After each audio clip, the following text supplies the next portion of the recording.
Okay, I'm in a teeny bit of trouble. Twofold. One, I did not edit and upload last week's vlog yet. I was hoping to have it up on Sunday, but then Saturday ended up being about building furniture. So my hope is to have it up by Wednesday, but that only gives me a day and a half to edit. So maybe I'll be combining them. I don't know yet. You'll know, but I don't know.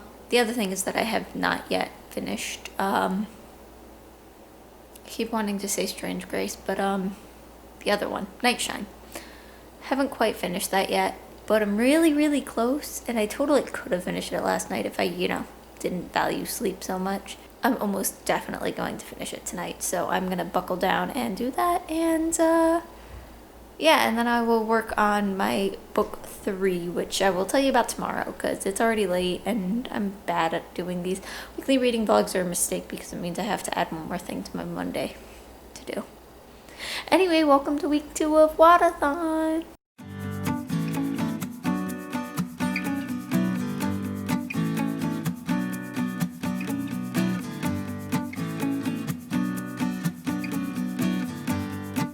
Happy Tuesday.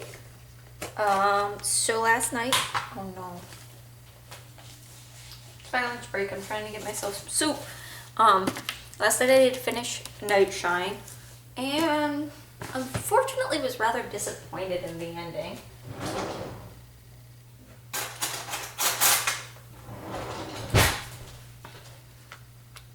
I just thought things worked out a little too well. And while like most people are fine with getting a happy ending, I think for me and the tone of this book, the happy ending didn't make sense. It just didn't quite fit in my opinion. So the ending kind of let me down. There was also some stuff that I had kind of issues with. There was one of the things that's kind of explored in this book, and not as deeply as I would like, but like that's fine, personal taste, is the nature of relationships, including and specifically abusive relationships.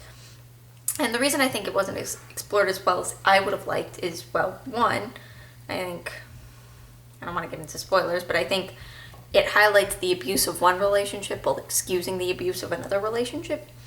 And then two, it doesn't really satisfactorily end in terms of like the abuser.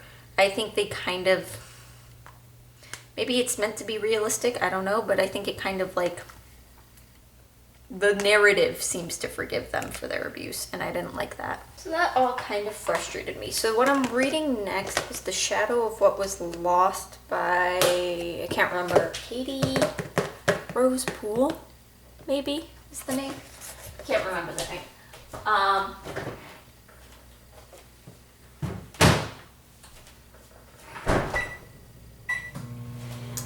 And this is going to be for a prophecy, so I'm not entirely sure where I'm at, where this prophecy thing comes in. But I remember in the description something about like the idea of prophecy, like there was some sort of thread or thing where somebody is predicted, prophesied to do something. I don't really remember. It's been a long time since I read the description of this, but I wanted to read it in part because I thought it fit this, and in part because I want to read the sequel for another reading books with Wheel of Time titles video. So I need to read the first one. So far I'm like 10% into it and I'm not super loving it. There's a lot of characters and I can't tell them apart. I'm doing the audiobook and the narrator doesn't really distinguish between the perspectives. So that's a little bit disappointing for me. So that's a little frustrating, but other than that, I'm really enjoying it, so, not really. I can't even say I'm really enjoying it. I'm not really sure what's happening. So hopefully that gets better, because I'd really like to not have something sad. The ending of this was so disappointing. Look at all my tabs, though. The yellow tabs are for moments that were like, oh, I liked that. The red tabs are like, I did not like that, but like for a good reason, like it was well written. And then the 2 blue tabs are like, yes, it me. Oh, 3 blue tabs. Like this one is about how do you know your gender, which is always a good thing for me. And this is all about this long massive page of a quote was all about like, you always are who you are no matter how much you change. It's just you becoming more you and realizing who you are. And it was just really beautiful and I really enjoyed it.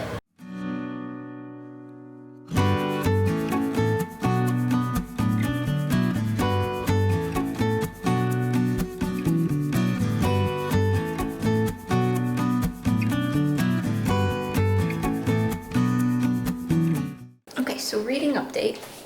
There Will Come a Darkness, I don't know if I told you last night, it's gotten better. I'm starting to distinguish between the characters more. It's getting better. I'm starting to like it more. I'm starting to understand what's going on a little better, what this whole prophecy thing is. So that's getting better. But I needed a physical book to read at the same time, because it's just generally better.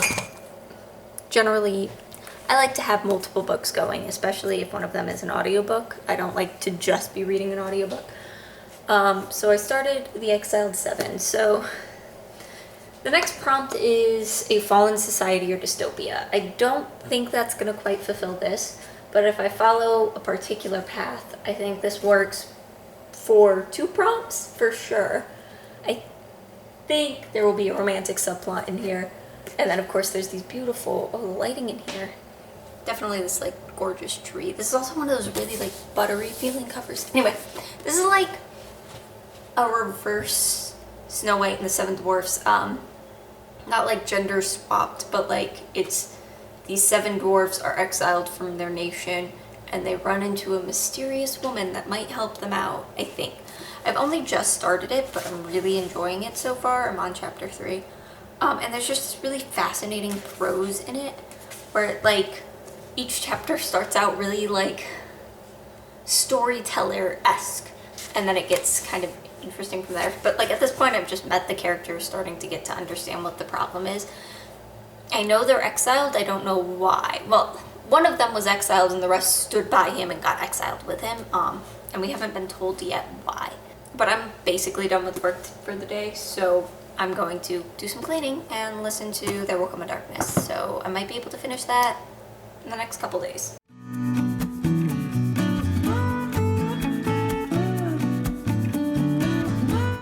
Good morning. We're gonna talk while I make my tea, and not while I make my bagel because the toaster clicks and it's annoying.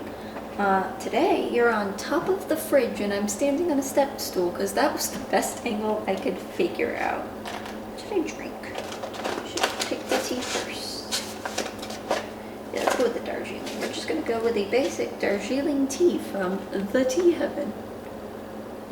Awesome. Anyway, so I didn't update you yesterday because I wanted to make sure I had something to update about. And I do. I finished The Shadow of What Was Lost.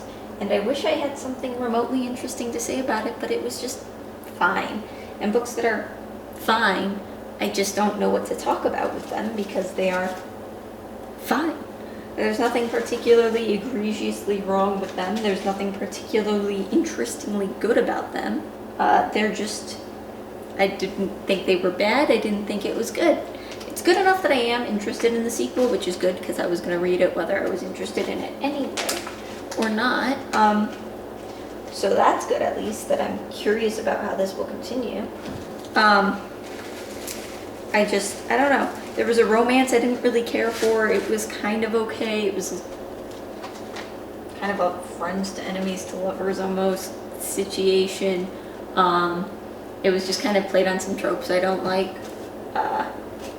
Just the like hidden prince and the girl that treats him like he's normal, which I don't care for. But beyond that, like I didn't have anything I actually like disliked about it. There was one scene and spoilers, just this will be real quick, I promise. But there was one scene where there's the one character, I don't remember anybody's names, but one of the characters, I don't know, the seer guy, the one with the visions and the drowning and things, literally trades the one girl's sister's life so he can get out of prison. And then she does the same thing to him, making a deal with his brother so she can get out of prison and she's the bad guy in the situation. it just made, he was so upset about it, and it made me so mad. I was like, you did the same thing to her, what is your issue? So that was really annoying, but beyond that, there wasn't anything that like I really disliked. It took me a long time to get into this, which you guys saw, but like, it was fine. Anyway, on that note, I'm still reading The Exiled Seven. I'm absolutely loving it. I added a tab here for this one scene that was just so funny. I wanted to be able to look back at it and laugh because it was hilarious. But it's really witty, it's really funny. I'm enjoying it. I'm about a quarter of the way through it. And then I have the next book I'm gonna read is going to be The Notorious RBG, which will fulfill white cover and about a woman in charge or whatever, female in power. But I want to wait till I'm at least halfway through with this before I start that, because I'm going to do it on audiobook and then it might go too fast. I do need your help. I do need your guys' help for one thing. So I'm going to end up using Warbreaker for Read in an Unusual Location, because I think I'll just like lock myself in the closet and read it, or I'll sit over here in the kitchen and read it, like places I don't normally read. I usually read in the living room or the bedroom. But in between that, there is an Asian-inspired fantasy and a horror. And I have a lot of Asian-inspired fantasies I want to read, and I have a lot of horrors I want to read, but I don't think I have anything that fulfills both of them. So in the comments below, if you can think of any books that would fit both of those, like an Asian-inspired fantasy with horror elements, or like an Asian-inspired horror that's fantastical and supernatural, because I'll count that. So I can pick that out between Notorious RBG and Warbreaker. And then I have a book I'll finish out with for the last couple prompts. I think this is probably going to be my last update. I have D&D tonight. Maybe I'll give you a little like shot of that, but this has been the vlog. Subscribe if you haven't. Leave a like. I'm really bad at this part, which is why 90% of my videos don't have it. Anyway. Okay. I know I said I was done updating you for this vlog, but I literally got to a part in The Exiled 7 and like literally audibly gasped. And in retrospect, I should have seen it coming, like there were hints about it, but like I didn't see it coming, and oh my god. Anyway, this is really, really good, and I don't think I've ever heard anybody talk about it. I picked it up at a used bookstore just like because it sounded cool, and it's really good so far. Anyway, more on that next week. Here's some B-roll of me playing D&D tonight.